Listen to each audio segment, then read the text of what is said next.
The Equitable Life Assurance Society presents This Is Your F.B.I.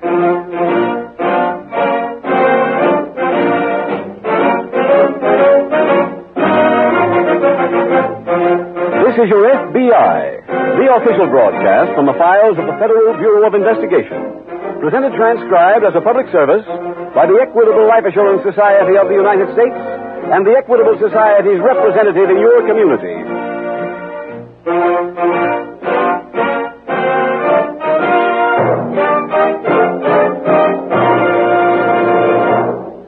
May I ask you this? What is your money problem? Do you lie awake nights worrying about what will happen to you in your old age? Or how to assure your children of a good education? Or what your wife and youngsters will be faced with if something happened to you? Well, if you make an average income, you'll be surprised how simple it may be to solve these money problems. To start the ball rolling, pick up your phone and call one of your neighbors.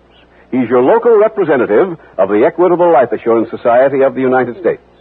Now, in about 14 minutes, I want to tell you more about this helpful, friendly neighbor of yours and how he may be able to help you, as he has helped others, enjoy the many advantages that come with membership in the Equitable Society.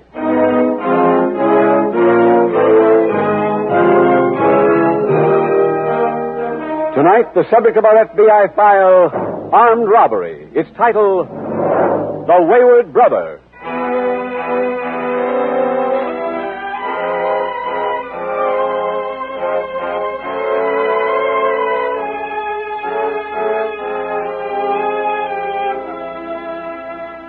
The majority of American citizens are souvenir hunters.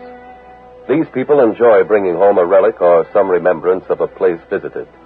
Shells from a beach, bark from a tree, souvenir ashtrays from established restaurants. And so it is with our men and women in the armed forces. Returning veterans often bring home enemy flags, enemy helmets, and, as happened in tonight's story, enemy weapons. Our case tonight emphasizes the dangers of bringing such weapons into this country. A serious problem which, unless properly handled, can easily become an asset to the dangerous criminal. Later in the program, we'll tell you how you can keep your war trophy from becoming an instrument of crime. But now, listen to the story of one returning serviceman and his trophy that caused grave concern to the agents of your F.B.I.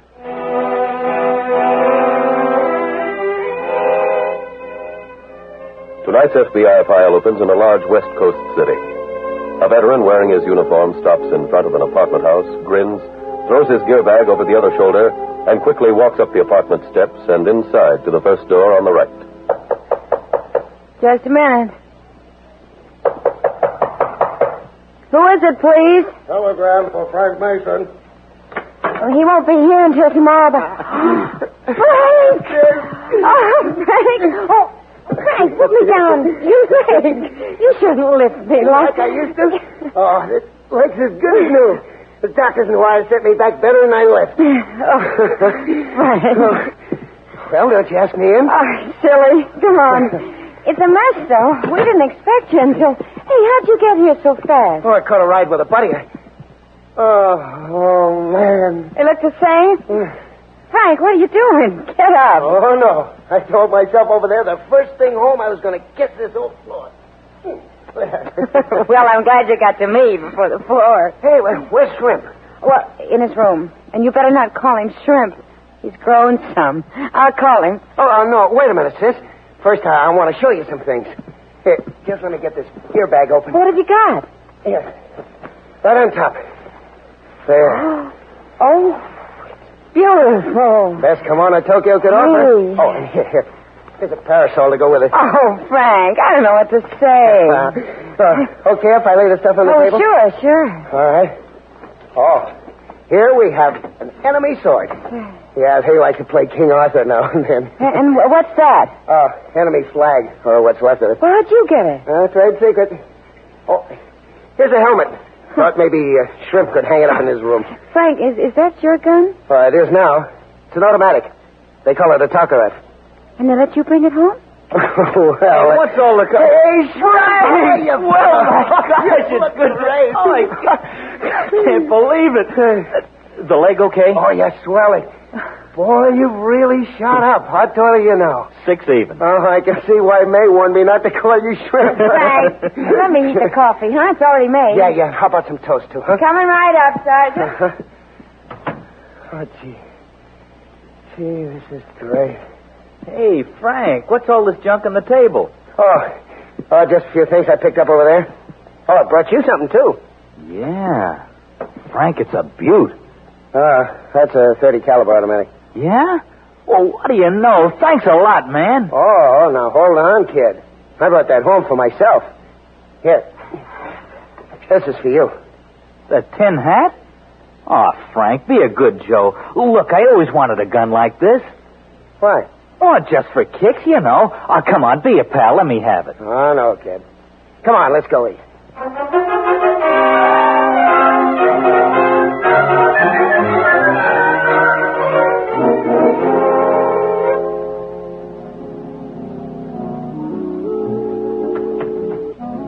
That you, Eddie? No, sis, it's me. Hey, on your second night home? I understood you soldiers like to tear up a town now and then. That can come later. You want to turn that off? Okay. Eddie isn't home yet? No. He should be along soon, though. Does he always stay out this late? Well, sometimes, yeah. What kind of a job does he have? He's a salesman. What does he sell? Oh, a lot of things. 1 week he sold subscriptions to a big magazine, and then Few folks around the neighborhood tell me Eddie's mixed up with the wrong people. They say he seems to be spending a lot of money lately, but he hasn't done a lot of work. Oh. What is it, May? I don't know, Frank. Do you think he's in any kind of trouble? I don't know. But after you left, he started running around with older fellas, started staying out late. Maybe you can talk to him when he comes home. Sis, remember that automatic I brought home? Yeah? Yesterday morning, Eddie wanted me to give it to him. You didn't? No. Only this morning, I looked in my gear bag. The gun's missing.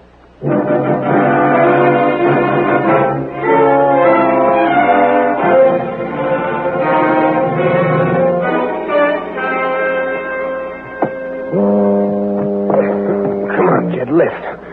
That's the boy. Yeah, Mac, these crates must weigh a ton. Yeah, so will your wallet if we can just sneak enough of these to the car. Yeah. Come on, lift a little higher. Hey. What was that? My gun. I knocked it out of my belt with the crate. Now put the crate down.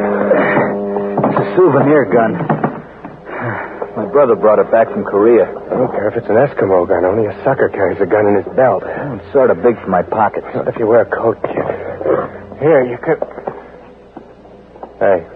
What's wrong, Mac? Steps coming this way. Get down behind those crates. It's the watchman. I said get down, quick. Mac, I think... Quiet. Nobody's seen us. He'll get us. That's what you think. Mac. Here.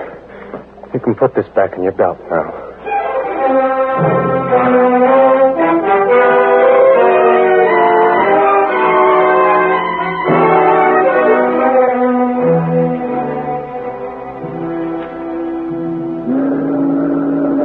Mr. Forrester? Yes.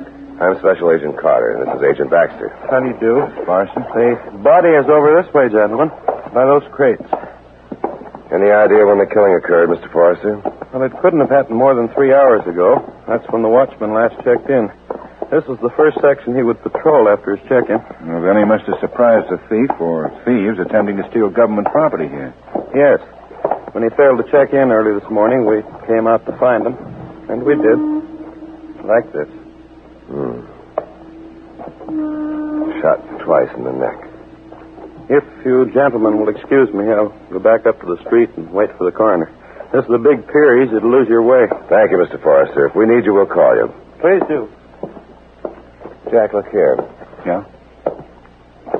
Bullets apparently went clear through him. Let's try and locate them. Right. From the position he fell, I'd say he was standing right about here when he got it. That'll put the killer back by these crates. Yeah. Probably crouched low, You fire up. Bullets hit the watchman from an angle. Let's see. Well, take a look at that post up there. Looks like a fresh chip. And the watchman was standing in front of that. Help me move this ladder over. Okay. Okay, hold it steady. I'll go up.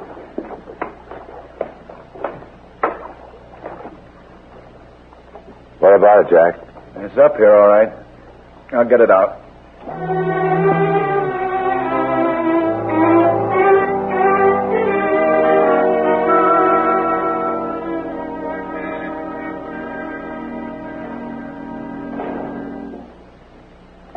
Okay, kid, your shot.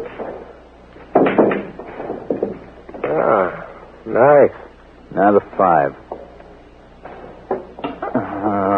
Use a chalk. Eddie. Huh? Oh, hiya, Frank.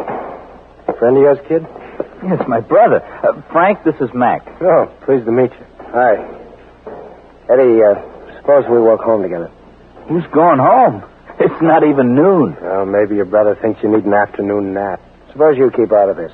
Come on, Eddie. Frank, I'm a big boy now.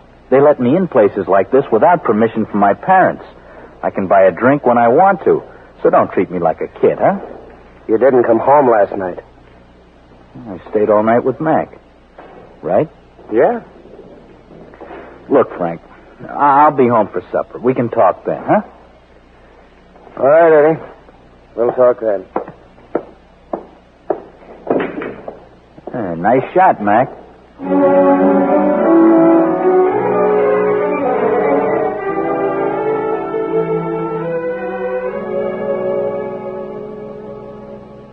Jack, did you check those crates at the pier for prints? Yes, but there wasn't a clear print on the whole lot. I was afraid of that.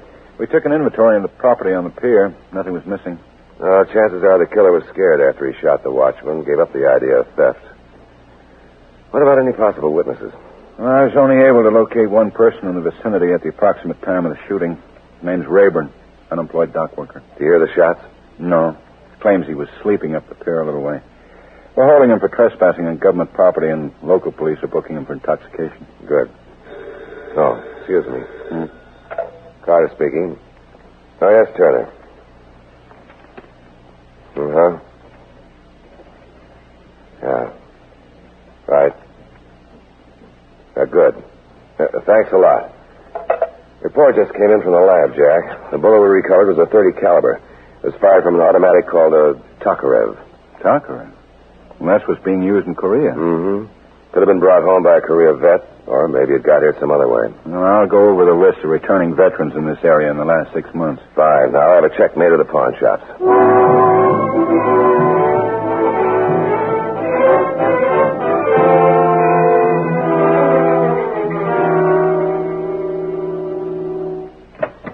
May? She isn't here, Eddie. Oh. I sent her over to Mrs. Kovacs. What about dinner? It can wait. Well, I guess I'll wash up then. Eddie. Yeah? Eddie, while I've been waiting for you, I read the evening paper. So? There's a story in it about a watchman who was killed during an attempted robbery of government property. The watchman was killed by a bullet fired from a Tokarev automatic. My gun's a Tokarev. Quite a coincidence. Maybe. The murder took place last night. You were gone last night. You think I killed that watchman? I'm not sure what I think. Okay. Look, I didn't want to tell you, but I owed a guy $20. I just didn't have it, so I come up here, got your gun, and sold it for $25. What's inside your coat pocket? Huh? Oh, cigarettes. Take a big pack to make a bulge like that, Eddie. You're a liar. Now look, Frank. Hand me the gun. Eddie, hand me that gun or I'll break your neck. Okay. Here's your gun. Eddie, stay right where you are, hero. I've been on the wrong end of that gun before, kid. I took it away then. I can do it again. Stay back, Frank. Give me the gun. I'm warning you. Give it to me. Oh, my leg. Frank, I didn't mean to. I got to get out of here.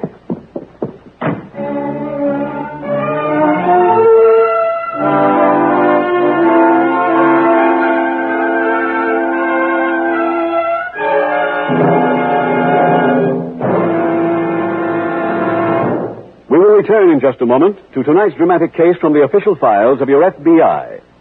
Right now, let me ask you this. What will you be doing when you're in your 60s? Will you be a burden on others, dependent on them even for pocket money? Or will you be living the life of Riley on a comfortable monthly income? Perhaps the experience of Mr. Herbert Groman, a member of the Equitable Society, can help you decide. Mr. Groman, how did Equitable solve your problem?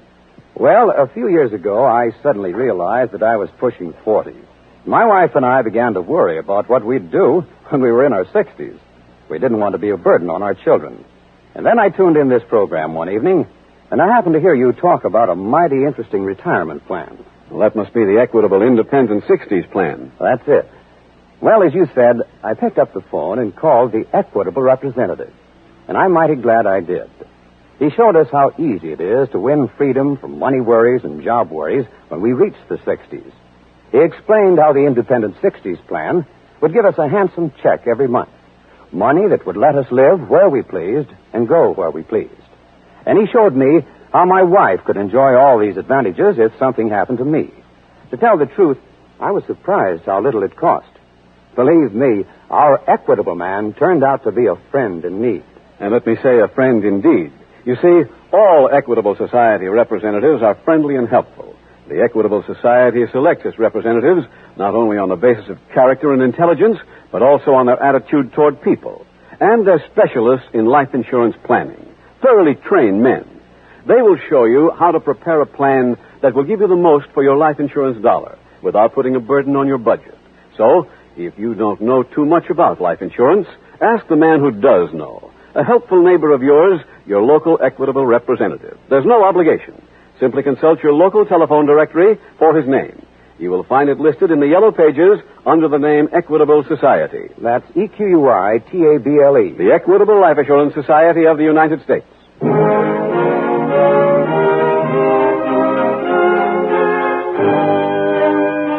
And now back to tonight's FBI file, The Wayward Brother.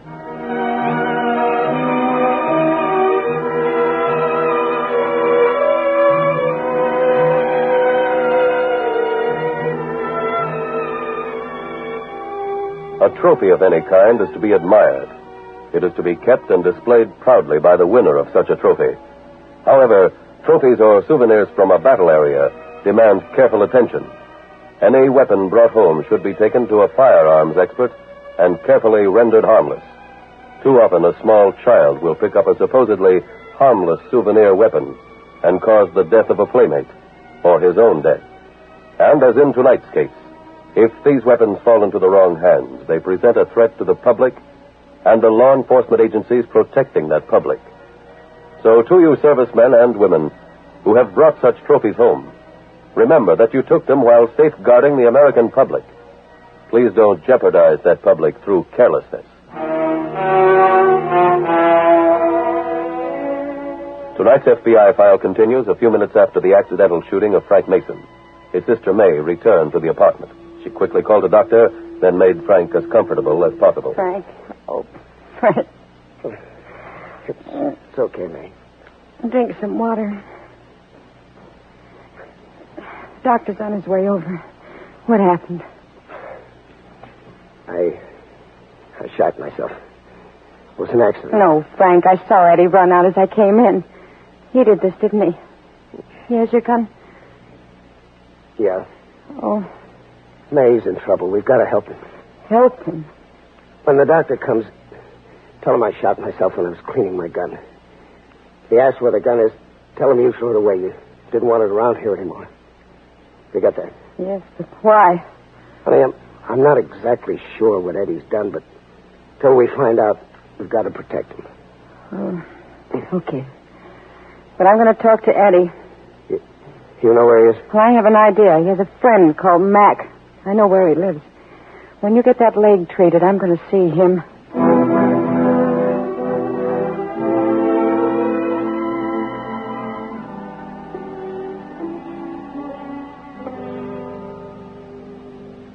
Ralph. We've run through the list of pawn shops. Anything? No, not one trace of a Tokarev automatic. Someone must have brought that gun right back from Korea, and that someone either lost it or used it. Well, that ties in with what I have here, Jack. The police picked up a footprint impression at the pier that might have been made by the killer. Oh? They determined the exact size? Not yet, but their lab is working on that now. And while I was talking with the police, a doctor turned in his required report on the gunshot wound. The victim is named Frank Mason, a Korean veteran. Now, how was he shot? Mason told the doctor he was cleaning his gun and it accidentally went off. The doctor didn't believe him since the gun was nowhere around. Well, I still don't get our connection, Ralph. The bullet the doctor took out of Frank Mason was a .30 caliber. I just had a report on it. It was fired from the same gun that killed the pier watchman.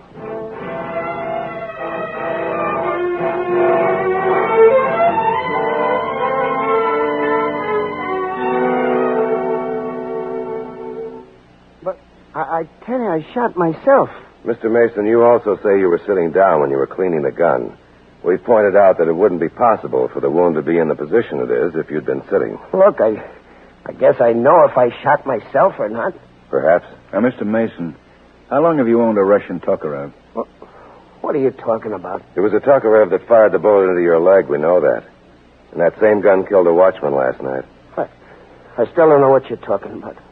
We're told you live here with your brother and sister, Mr. Mason. Where are they, please? I don't know. Well, the doctor says your sister was here when he attended your wound. Yeah, she was, but she went out. Funny she should leave you alone when you can't get out of bed, too. Well, she had something to do. Like get rid of a gun, a Tokarev? I told you I never heard of a Tokarev. You were in Korea. Yeah, but I'm sorry, Mr. Mason. We have a lot more questions to ask, and we have to get the answers to them.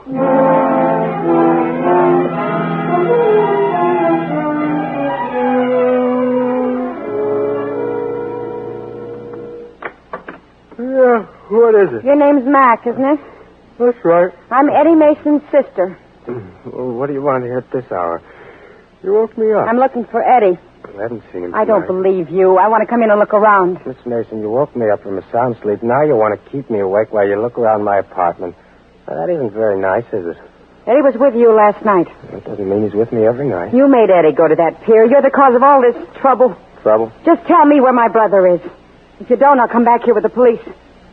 Oh. Well, come right in, Miss Mason.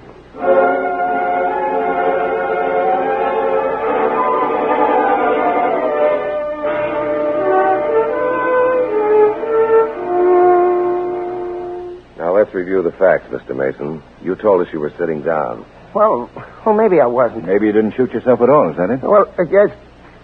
I mean, look, you're trying to mix me up. Might be for us, Ralph. I left this number. Well, go ahead. Go ahead, answer it. And now, let's get back to the gun. Yeah, Tom. Did your sister take it? No, she didn't. What about your brother? Oh, look, I just ain't going to say any more. All right, thanks. Mason, what size shoe do you wear? Huh? What size shoe? 8.5. And your brother, Eddie? Well, same size. Why do you want to know? A footprint was found on the pier that we feel sure was left there by the killer. The print came from a size 12 shoe. Well, then Eddie couldn't have done it. Done what? What? I didn't shoot myself. Eddie shot me in a fight, but it was accidental. Go on. Eddie has my gun. He had it last night. But he was also with a man named Mac. I met him at a pool room up the street. He and Eddie hang out there a lot. You know where this Mac lives? No. Well, my sister does. She went over there.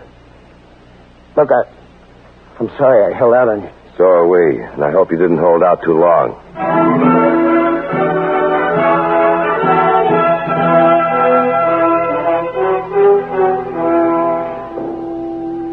Sure, I see Mac playing up here a lot, but I don't know where he lives. You know his real name? I'm afraid not. Mac don't make friends easy. Blows up all the time.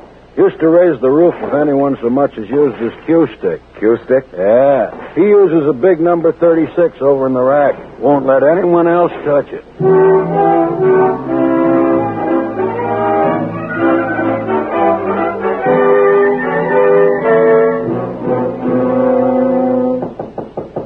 All right. Oh, Eddie. There's been trouble, Mac. Come on in. Mac, the whole thing's blown up. My brother Frank found out. Uh-huh. I shot him, Mac. Did you kill him? No, I don't think so anyway. That's too bad. We already had one complication. Huh? Oh, over there in the corner. May. Had to tie her up and gag her. What for? Never mind what for. Let's get out of here. Oh, no, I'm letting her loose. Now, wait a minute, kid. Take your hands off me, Mac. Your sister stays here. No, she don't. She isn't going to be... McDonald? Once a criminal escaped and remained at large for 16 long years. But your F.B.I. never closed the file on him. And in due time, that criminal, like the ones in tonight's case from the files of your F.B.I., learned that so long as law enforcement agencies like your F.B.I. are on the job, crime will forever be an unprofitable occupation.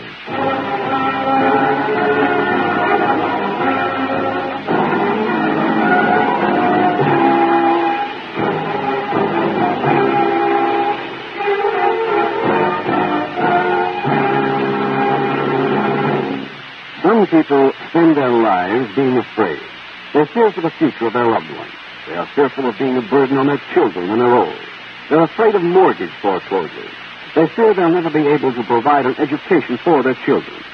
If any of these fears are yours, then why not right now stop worrying and start living? You have a friendly, helpful neighbor who can help you solve your worries. He's your local Equitable Society representative. He's no farther away than your phone. Simply consult your local telephone directory for the name of your local representative of the Equitable Life Assurance Society of the United States.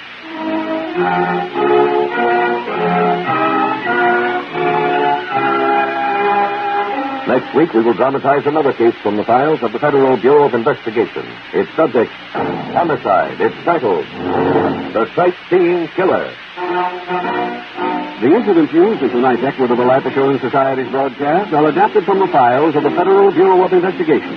However, all names used are fictitious, and any similarity thereof to the names of places or persons, living or dead, is accidental. Tonight, the music was composed and conducted by Frederick Steiner. Your narrator was William Woodson, and Special Agent Taylor was played by Stacy Harris. Others in the cast were Alice Backus, Tom Brown, Dick Trenner, Ted DeCorsia, and Charlotte Lawrence. This Is Your F.B.I. is a Jerry Devine production. This is Larry Keating speaking for the Equitable Life Assurance Society of the United States and the Equitable Society's representative in your community, and inviting you to tune in again next week at this same time, when the Equitable Life Assurance Society will bring you another thrilling transcribed story from the files of the Federal Bureau of Investigation. The Sightseeing Killer on This Is Your F.B.I. This program came to you from Hollywood. This is ABC Radio Network.